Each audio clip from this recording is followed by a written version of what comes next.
Près de 700 spécialistes internationaux du droit médical sont réunis depuis hier à Toulouse. Il s'agit de médecins et de juristes spécialisés dans les questions liées à l'éthique et au droit du corps humain. Le monde de la médecine est de plus en plus visé par des actions en justice. Des chirurgiens privés sont d'ailleurs en grève en ce moment pour dénoncer les fortes hausses de leurs primes d'assurance. Illustration des nouvelles responsabilités pénales que doivent affronter les médecins.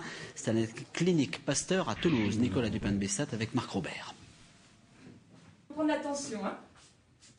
Voilà 3 jours que René Duprat vient d'être opéré d'un double pontage au cœur. À 83 ans, les 4 heures d'opération sont forcément un risque. Informer et expliquer les dangers d'une telle intervention, c'est la première obligation légale du médecin. Vous signez un engagement comme quoi il y a des risques, ce qui est normal.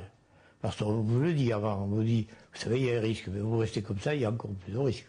Alors c'est à vous de choisir. Vous faites opérer ou vous ne faites pas opérer. À la clinique Pasteur, les opérations à cœur ouvert sont quotidiennes, jusqu'à 9 par jour. La clinique est une référence en la matière.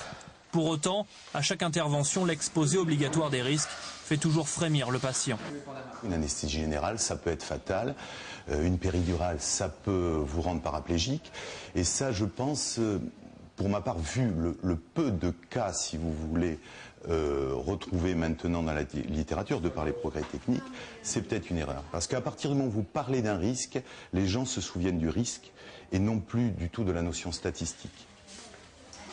Évolution des mœurs, à chaque complication, le patient se retourne contre son médecin. Avec la loi Kouchner de 2002, les cliniques ont dû apprendre à se défendre. C'est désormais au médecin de prouver l'absence de faute.